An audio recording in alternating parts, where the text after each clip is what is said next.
on YouTube. There it is. Hello. Oh, that's a good start. But hey, today I want to talk about a very important topic to me. I see some comments, people saying hello, greeting each other. That's so lovely. Hello, Claire. So lovely to have you here. Hello, Matthias. Hello, Suzanne. Hello, Marjorie. Yes, I think I said hello to all of you. Today, I want to talk about something which many of us carry quietly. Tonight, we will talk about empathy, but not that cute version you see on Instagram posts, not that inspirational quotes that talk about empathy, but about the real thing, about the real version. Let me ask you something, and I would love to see some response in the comments. How many of you walk into a room and immediately feel it?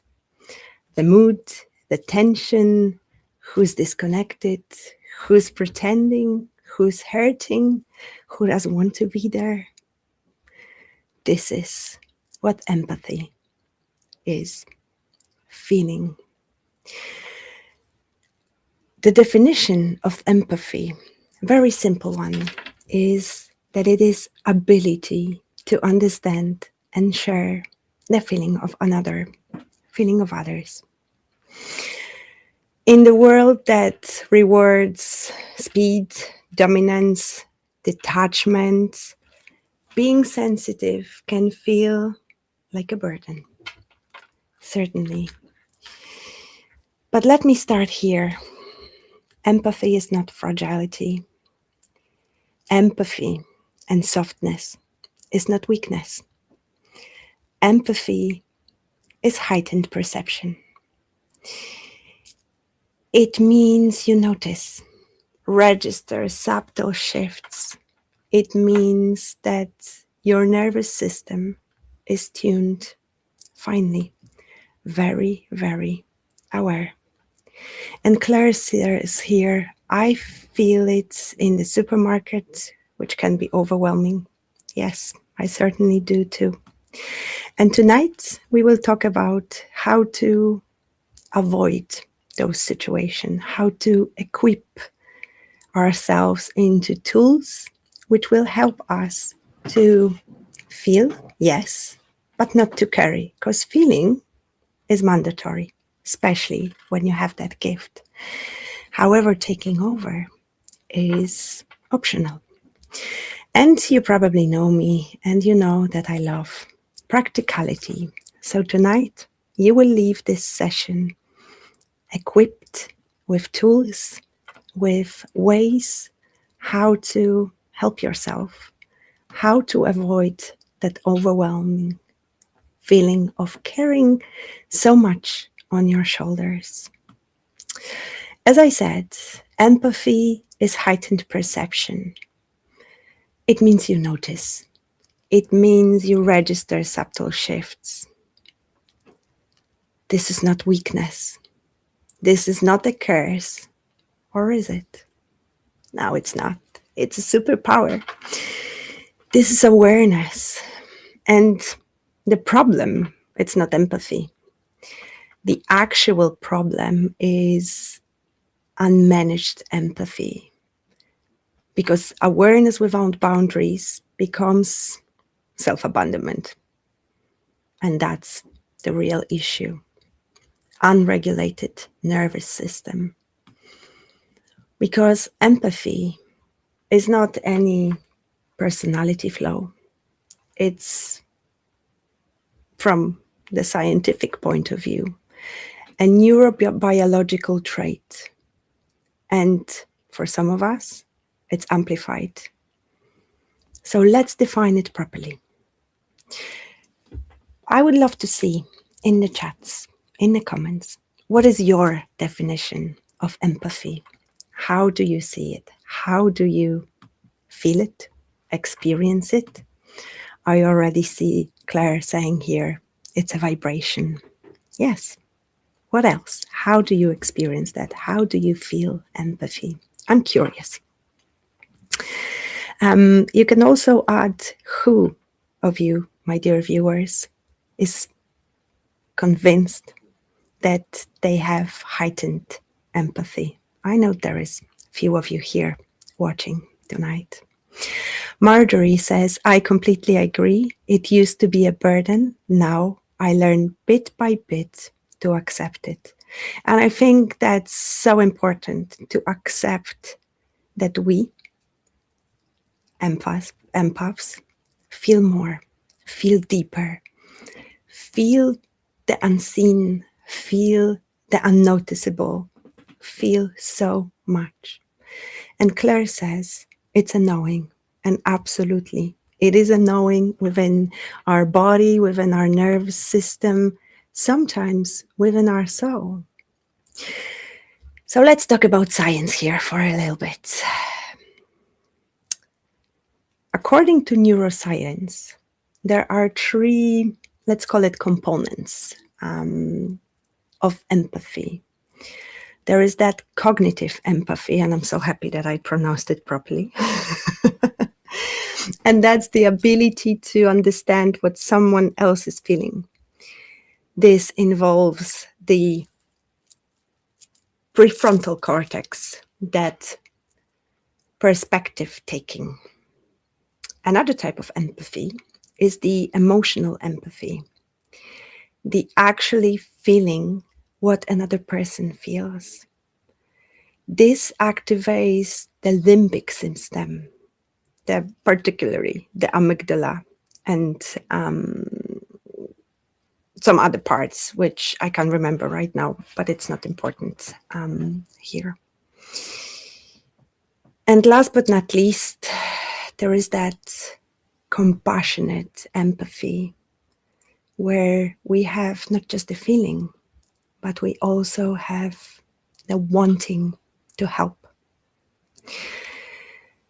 And when you walk into that room and feel the vibe, you actually fire your neurons. Your neurons are mirroring, and it's firing the response of mirroring neurons. That's why you feel more. And mirror neurons activate both when you perform an action, as well as when you observe someone else performing it. That's why when we see a person yawning, we start to yawn. That's why when we observe somebody playing the piano, we can also learn quicker how to do it.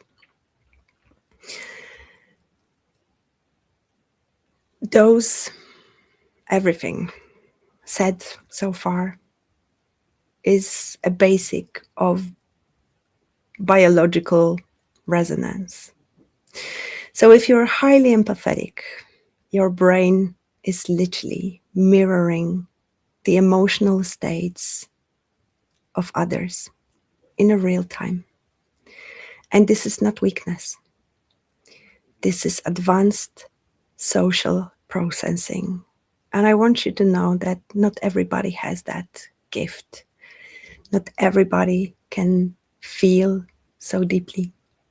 It is a superpower, and later I will explain why. What I want to mention here as well, because perhaps some of you heard about the HSP, the highly sensitive person. Dr. Elaine Aron introduced this term, highly sensitive person, in one of her books.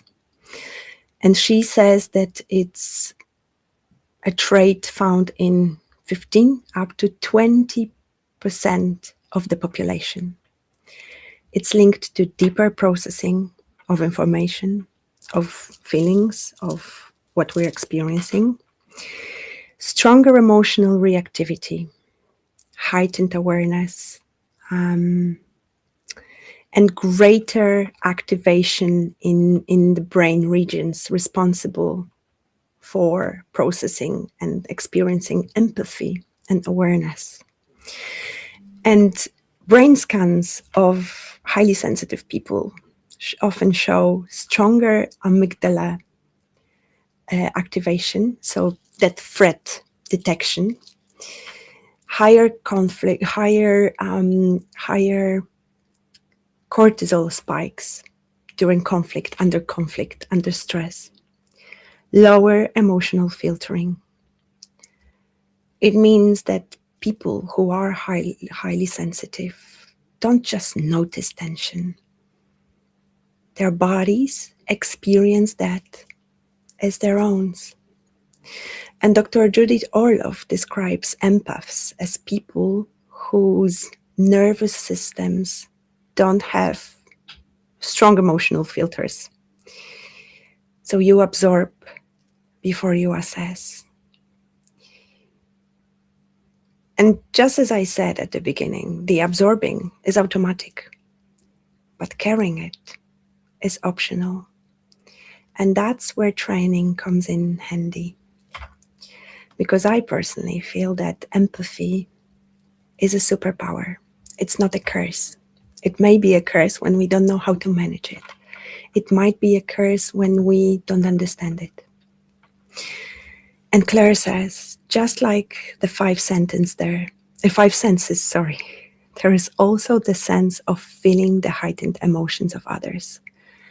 Not on a psychic level, but like human to human. Absolutely. This is all biology. This is all neuroscience. You don't have to have a psychic gift, psychic awareness to feel more, to feel for others. And Marjorie says, for me, it's like myself in someone's shoes, or sometimes feeling the physical pain of someone else. Absolutely. Empathy is like compassion, but on steroids. It definitely allows us to go deeper within the feeling, within the knowing of what other person is going through, without that person actually saying anything or needing to say anything. So let's flip that narrative a little bit, because when empaths have regulated nervous systems, those highly empathetic individuals saw superior patterns of recognition in relationships. Empaths senses the slightest difference, slightest shift within the mood, within the dynamic, within the feeling. Regulated empaths will have strong intuition, which is unconscious but rapid data processing. Like we can assess. And I say we because I'm certainly an empath. Obviously, higher emotional intelligence. Better leadership emotionally, especially in complex environments, because we can adapt into other people's nervous system. We can help them to regulate themselves. We can tune in to other people's needs, sometimes even without knowing that. Empaths will also have a stronger moral compass, stronger moral reasoning. Like myself, I am vegan for the love of animals. And yes, I love food. Yes, I used to love cheese. But one day I decided that enough is enough. A cheese won't rule my life. And I found another way of enjoying it without other creatures and our planet needing to suffer because of my liking. But obviously there is no judgment here, don't get me wrong. Everybody has their own path, everybody has their own choices, and I never will try to convince you to do otherwise. I respect your choices, just I want you to respect mine. However, it's the empathy which led me to becoming a vegetarian when I was a child. I was like 12 years old, a teenager, when I decided that I'm not gonna add to any more suffering of my little brothers and sisters. In psychology, or in coaching as well, that adaptation, that superpowers of a regulated empath is called attunement capacity, where empaths detect micro expressions, tone shifts, subtle vibes which don't go together anymore.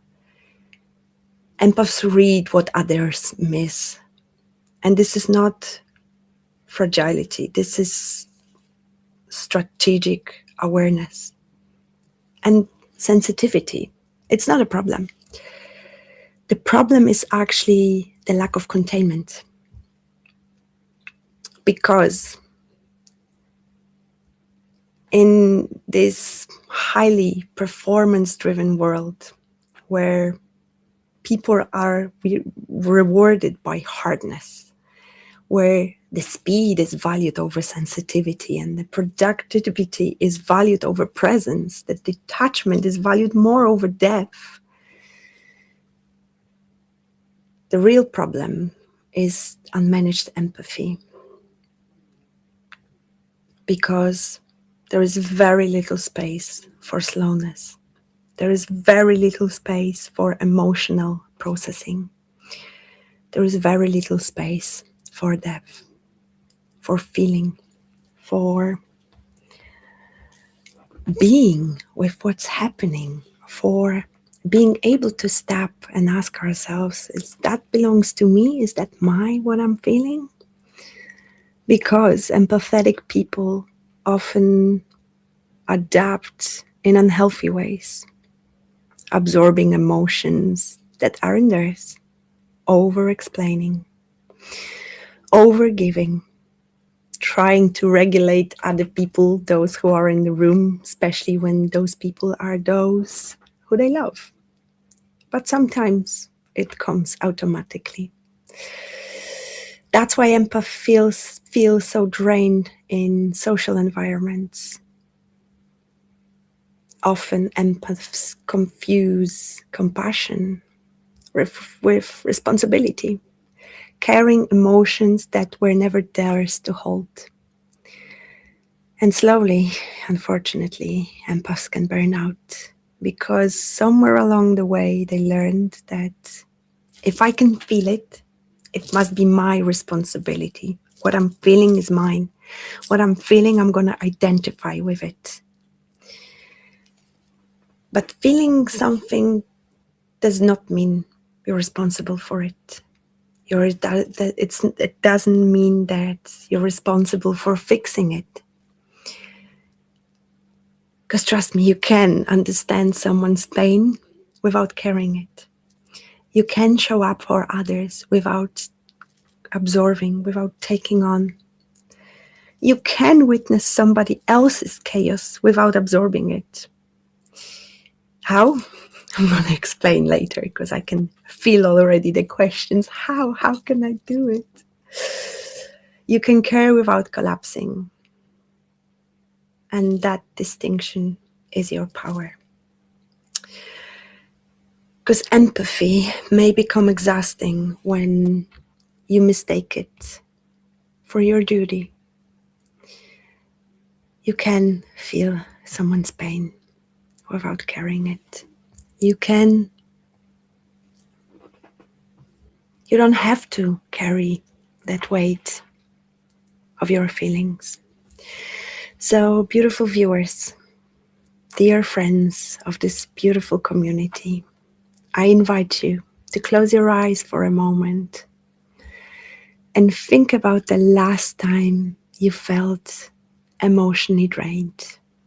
And ask yourself, was I tired from my own emotions or from carrying someone else's emotions? Don't analyze that. Just sense it. Feel it within your body. Observe. Remember that you're just witnessing. You don't have to go through it again.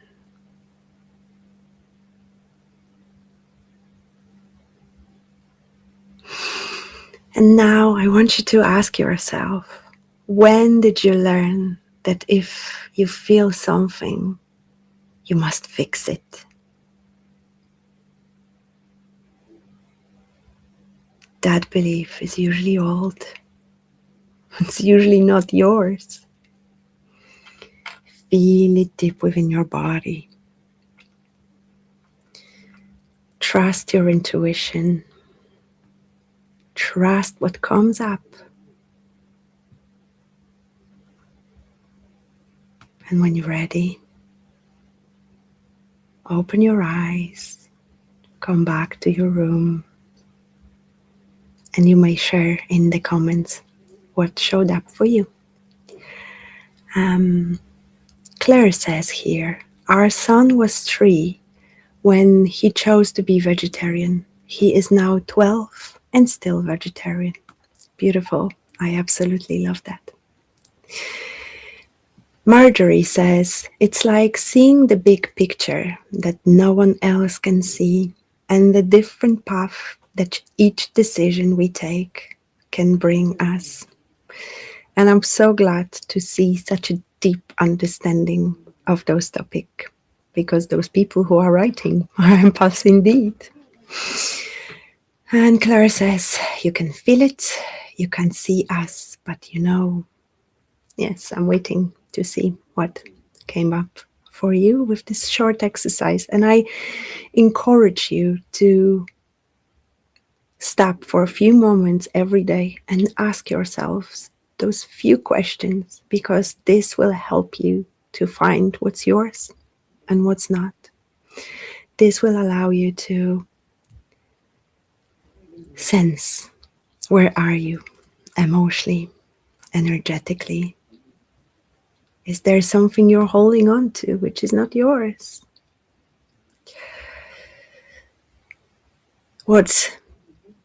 Where I felt my power within the empathy is when I found my strength in it.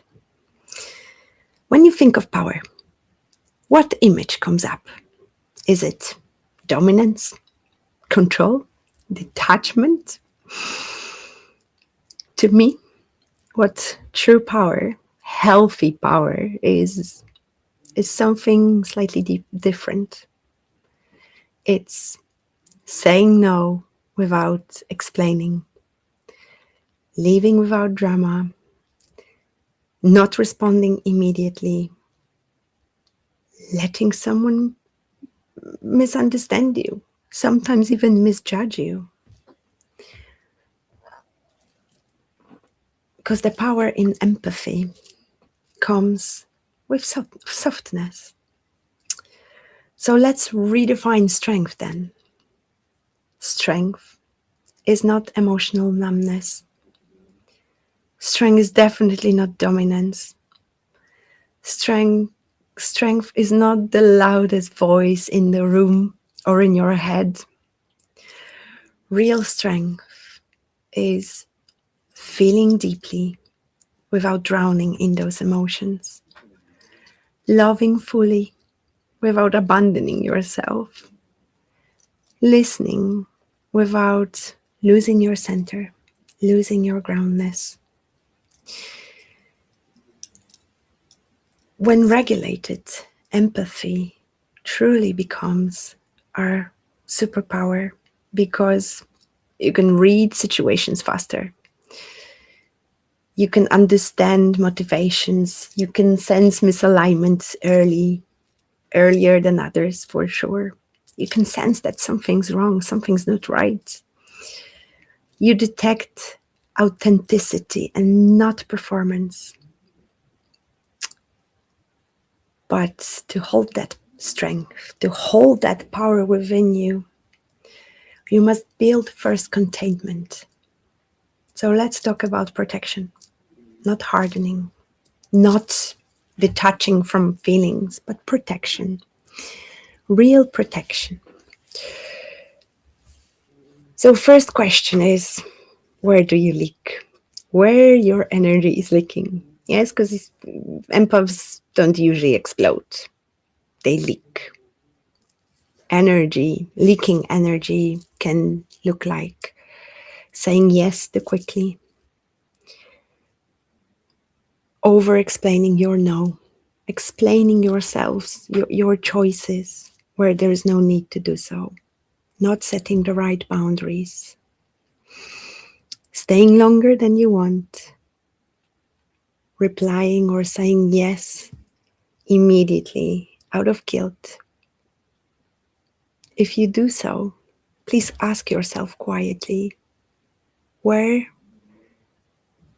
do you choose others over you? And be honest with that answer,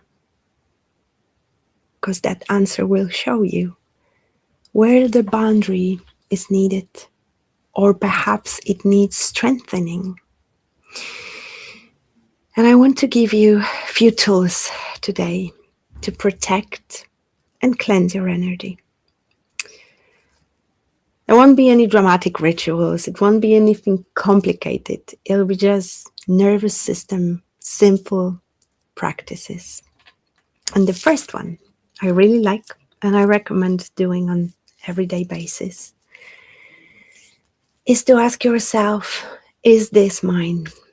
So pause for a moment, especially when you feel overwhelmed, and ask internally, is this mine? Does this emotion begin in me? Does this emotion belong to me? Or did it appear when I entered this space? Unfortunately, many empathetic people never question this. They assume that every feeling belongs to them. And if you discover that it isn't yours, say internally. You can say it also out loud, but if there is no chance to do it, say it within yourself. I witness this, but I don't carry this. You don't need to push it away. You don't need to fight it. Fighting something creates resistance. Just separate. Awareness without attachment. This will retrain your nervous system over time, that not everything what you're feeling is actually yours.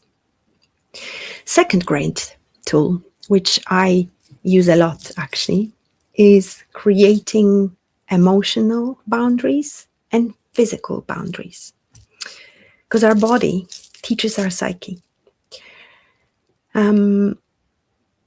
If you constantly lean forward, as we listen to people, as we are interested in what they have to say, if we feel them and if we want to help them to regulate, jump in and help them, fix them, we may lean forward, over-engage, collapse our posture if the energy we're sensing is too heavy, right? And it's the signal for the body that I'm available to absorb it. I want to merge with it. Because when we lean towards somebody, it's usually because we show our interest. It's very common and seen within the couples, within, if we talk about heterosexual couple, a man and a woman, they will lead and lean forward each other when they're very interested within each other. Instead, sit back, ground your feet, solid feet on the ground. Create a subtle physical space, physical distance. Do not move closer to a person who's emotionally intense, because containment in the body creates containment within the mind. Yes, you can be open still, but without being overly open. If you'd observe me in public situations, let's say on a bus, maybe imagine a crowded bus, for example. I can't remember the last time I was on a bus, but every time I was, it's certainly something which makes me laugh how my body naturally reacts. When there is a lot of people and they come too close, I immediately shut down and my body goes away as much as I can. If there is somebody unwilling or touching me because there is that lack of space, you will see me moving slightly, slightly, slightly, slightly away, because my body knows that if I'm going to touch that person, if I'm going to get too close to them, I will absorb. And that's something I've learned to manage. Because yes, it's inevitable. When we touch people, especially with an emotional load, touching them immediately takes that away. That's why so many empaths hear from their friends, talking to you, meeting, being around you helps me so much, because they dump everything on you and you just absorb it. But I want you to remember that that gift of absorption is because you can transmute it. And that's why it's important to have tools to help ourselves. Another really interesting and important, and one of my favorite techniques, which can be done anywhere, even during a heated conversation, is vagus nerve regulation.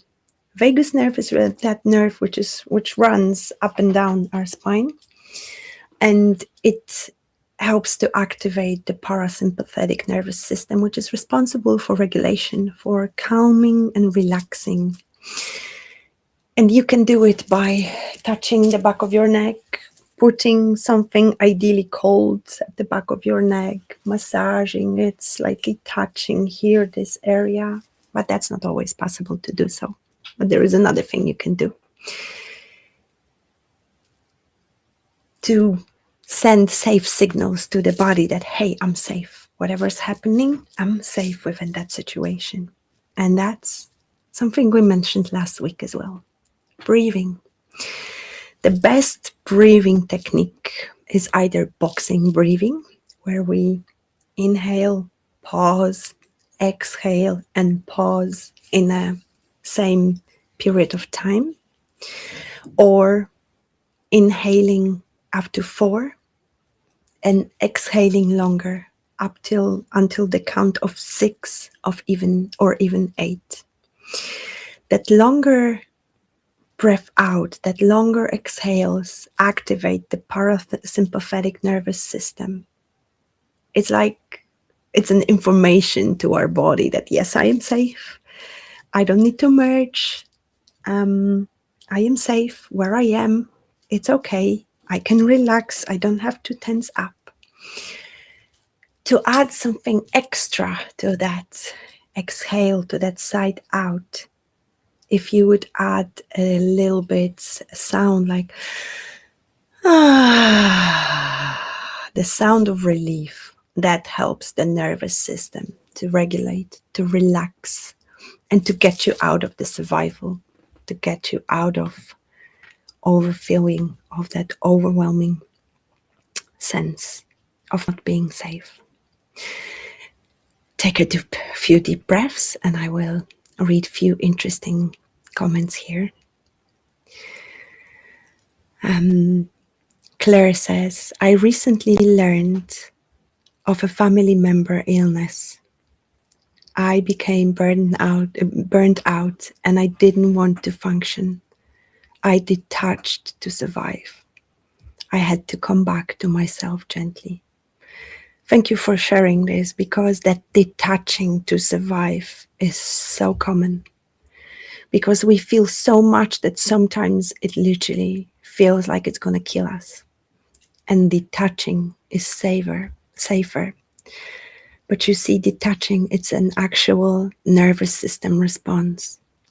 You can go into fight, you can go into freeze, you can go into flight.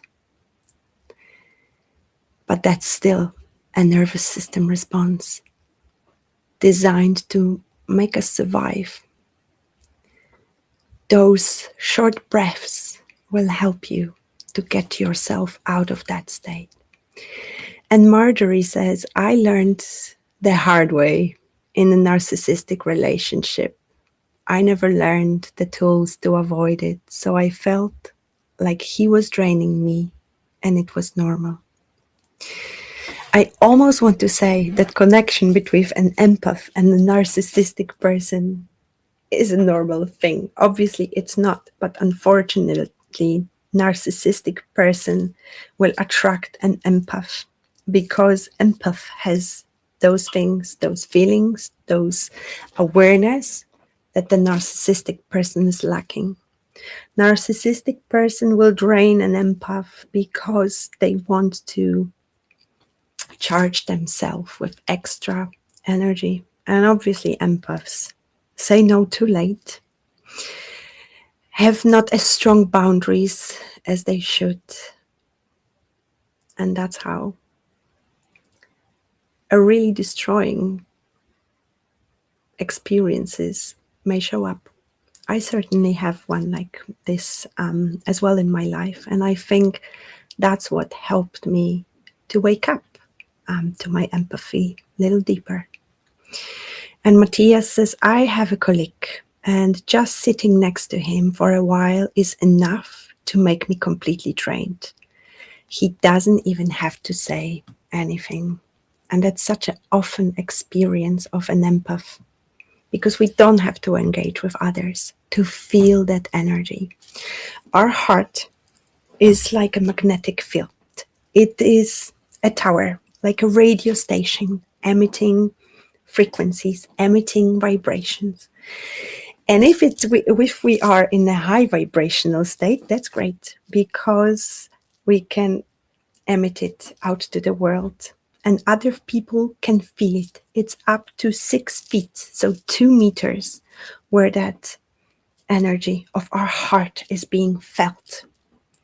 That's why during COVID, they wanted us to be completely disconnected from each other. That's why there was that 2-meter rule or 6 feet rule.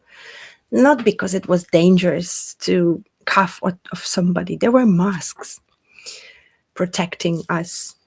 No, it was to get us disconnected from each other, to break the feeling of community, break the feeling of oneness.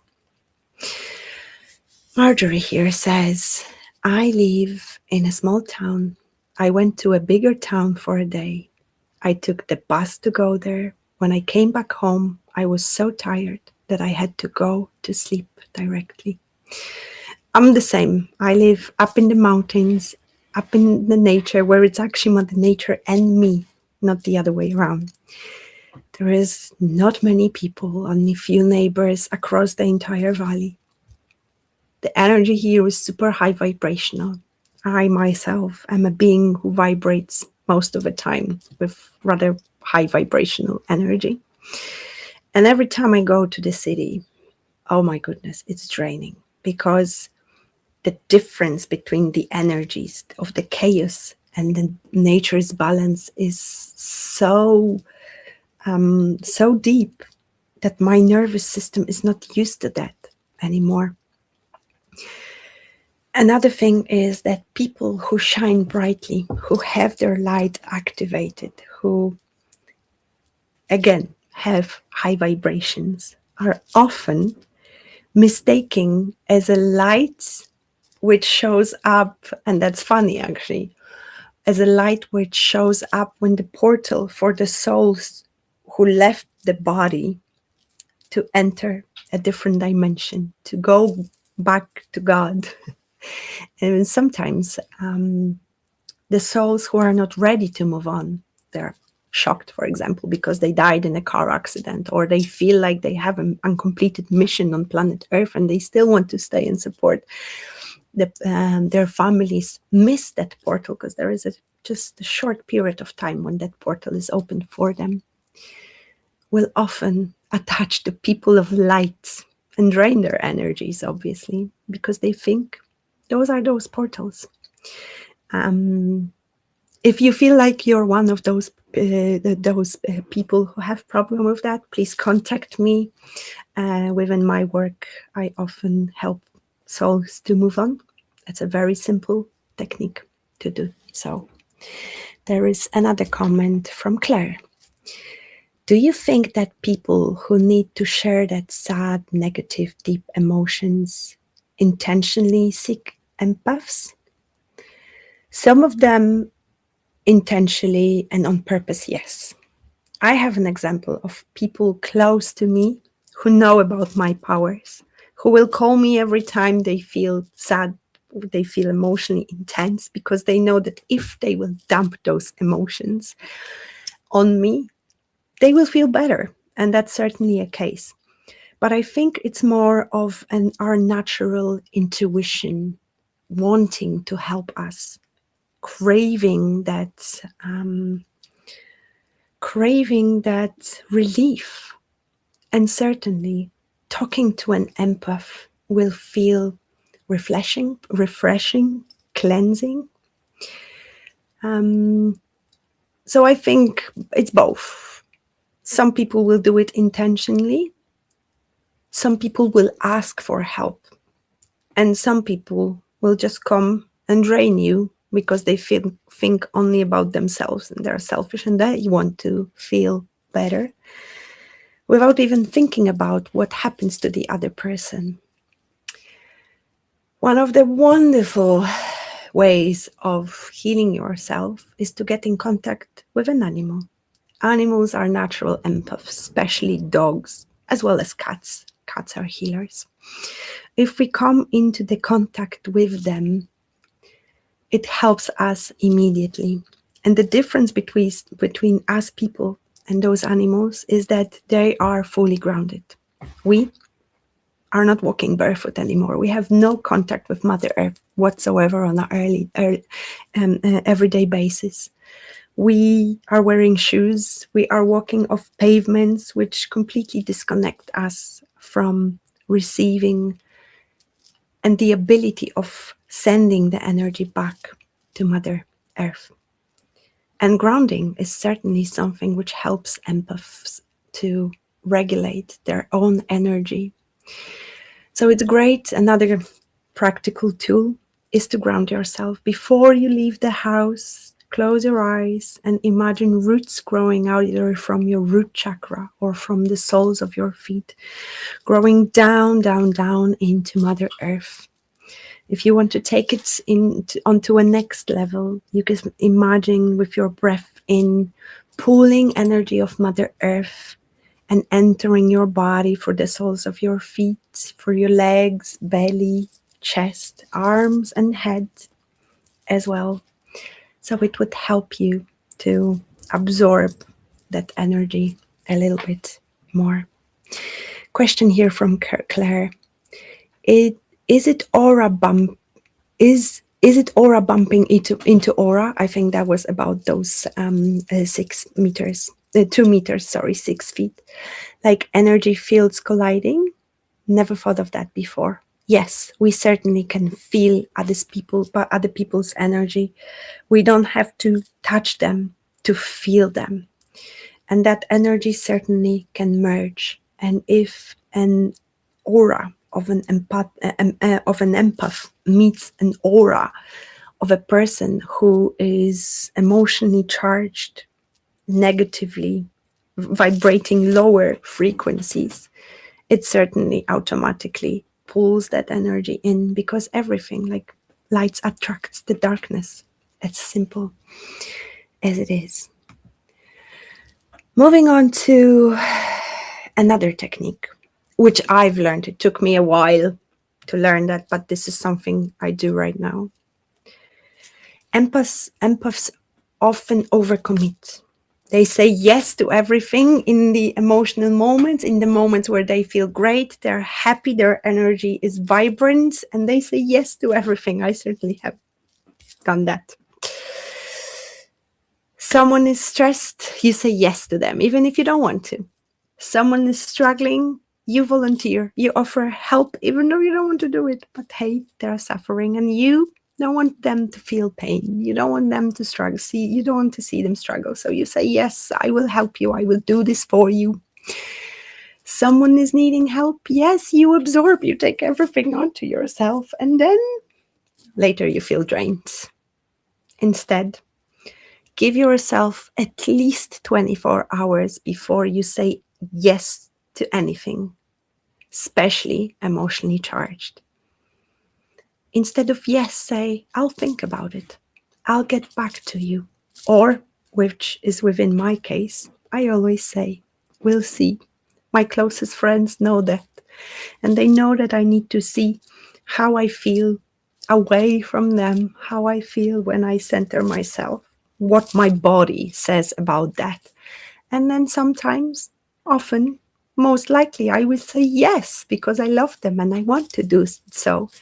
But sometimes I will say no. Because why is it important, you may ask? Because when you step out someone's energy field, you gain your own clarity. Your clarity returns. And why is it important? Because that clarity is kindness. Kindness to both of you, them and yourself.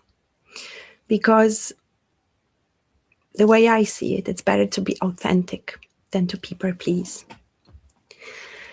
If you feel like your body is absorbing emotions, yes, let's say you did all those things and it still didn't work, you feel like you've absorbed emotion because, let's say, there was a heavy conversation, emotionally charged. What to do next when you feel like, okay, I identified that those are not my emotions, I'm carrying something which is not mine. What to do to help yourself? Well, if it's not winter time, and if you can do so, you can go out into the nature, especially somewhere close to the body of water, because this will soothe your nervous system. Ideally, walk barefoot on the grass or on the soil on the beach. Put your feet into the water. If that's not possible, hug a tree. However, hugging a tree, I wouldn't recommend doing in winter because the trees are asleep and we would wake them up by doing so. But what if that's not possible? Well, wash your hands slowly. Use cold water on your wrists especially. You can put cold water here under your eyes, on your neck, but be present in that moment. Breathe while washing your hands. Do it with an intention. Take deep breath in and a long, slow exhale. Water signals some sort of completion, some sort of safetiness to the nervous system. You can imagine that water flowing, taking away and cleansing everything what you absorbed. You can also shake your hands, your body, like a dog. You've probably many times saw a dog when they are after a stressful situation. They shake, they go on the grass, they roll in it. Well, maybe I don't recommend rolling in the grass. However, it's up to you. Feel free to do so. But just shaking. And I'm going to make a lot of songs because of my bracelets. But shake your hands, shake your head, shake your body, shake your bum. Shaking is a natural way to release stress, release emotions. Take those 5 deep breaths with longer exhales. You can imagine on your exhale that a smoke is leaving your body, and that smoke is all those emotions which you've absorbed. So you take deep breath in. Perhaps there is a place where you feel tension within. So you breathe into that area and you breathe it out. Now you breathe that smoke out to allow those emotions which are not yours to leave your system. You can tell yourself, ideally out loud, holding your hand on your heart, I am safe. This is done. Tell your body it's done. Not everything needs to linger. I let go of everything which doesn't belong to me. Last but not least, set boundaries. Boundaries, not walls. Because walls say I won't feel anything, but boundaries say I will feel it, but I choose what I engage with. Walls will numb you and boundaries protect you. When you build walls, you lose your gift. But when you build boundaries, you refine your gift. You connect with it more. Because softness with no boundaries equals collapse of your nervous system. Boundaries with no softness is isolation. And the real power is in integrating both. Another great technique you can use every day before you go and merge with people, before you go into a bigger city, before you go into a crowded place. You can surround yourself with a bubble of blue light. Archangel Michael's protection. Just put the bubble around you. You can put the bubble around your car as well, your children, your animals, just to protect yourself. If you want to take it to an extra level, go deeper, you can put a bubble of golden light around it as well. That's the Christ conscious energy, which transmutes everything which comes through it into love. Another extra layer could be done by using a violet flame, which burns and transmutes everything. Also, one of my favorite techniques is to surround yourself or put a bubble of mirrors around you. Those mirrors will reflect any energy which comes your way. You can say out loud that through those layers only love can enter and only love can go through, and nothing else just bounces back. Redirect that energy.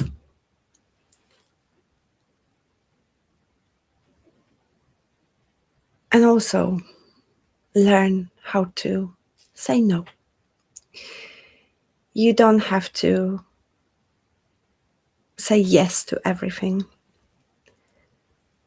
Because what's the most important thing for an empath is your own regulation. If you don't feel like doing something, saying yes, please don't. You need to be grounded and you need to be sovereign in your softness, within your gift. If you got any questions, now it's the good time to ask them. And I see one here. I wonder if you have indoor bonsai or a small tree, does it have the same effect? I have no clue because I'm not the plant person. I have no idea about prosperities of that plant. I would say that yes, in general, especially indoors, if you have any green plants, this will help because they mostly absorb the energy. I missed few comments here.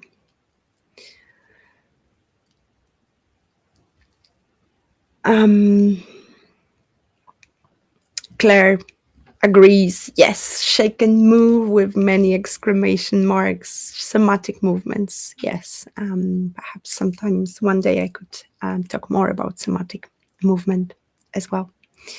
I thought I saw something which I missed. Anyway,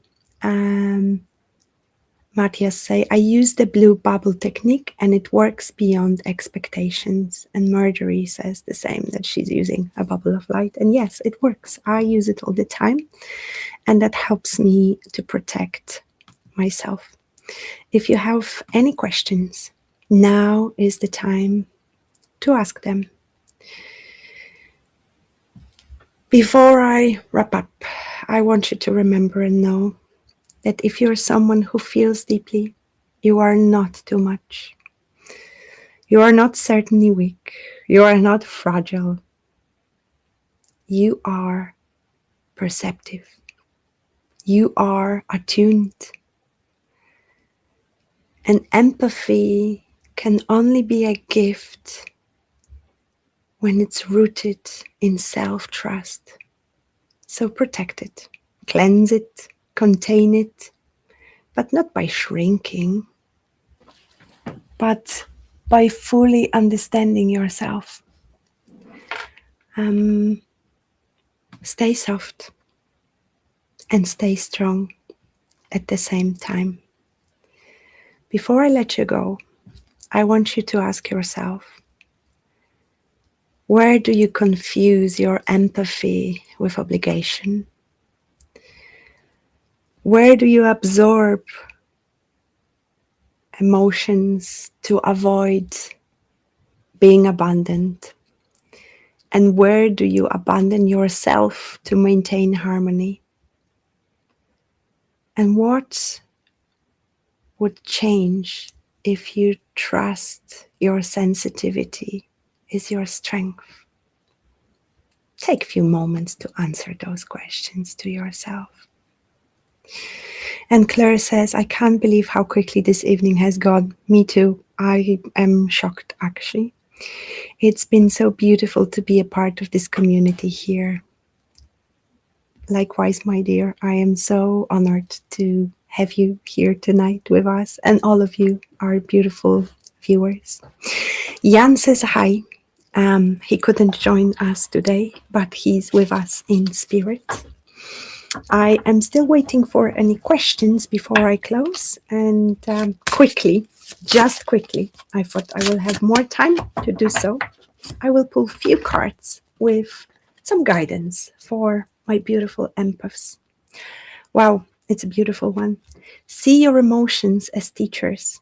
Emotions can be vehicles for transformation. Whether joyous or challenging, they can teach you how to overcome fear and cultivate compassion. I will show you this beautiful card. Stop trying to fix people.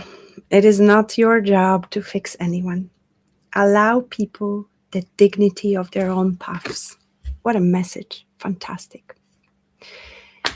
And last but not least, let yourself receive support. It's often easier for empaths to give than receive. Allow others to support you. Experience the pleasure of their caring energy. Fantastic wrap up of this conversation here today. I hope this was helpful. I am sending you so much love, so much light. And if you have any questions, feel free to write it in the comments or reach out directly to me so I could explain more. And perhaps one day we'll do a part 2 of this one. But that's all for tonight. Thank you, lovelies, for being here with me tonight. I send you lots of love and a lot of light. I wish I knew how to end this stream. Oh, there it is. The button showed up. Take care. Bye-bye.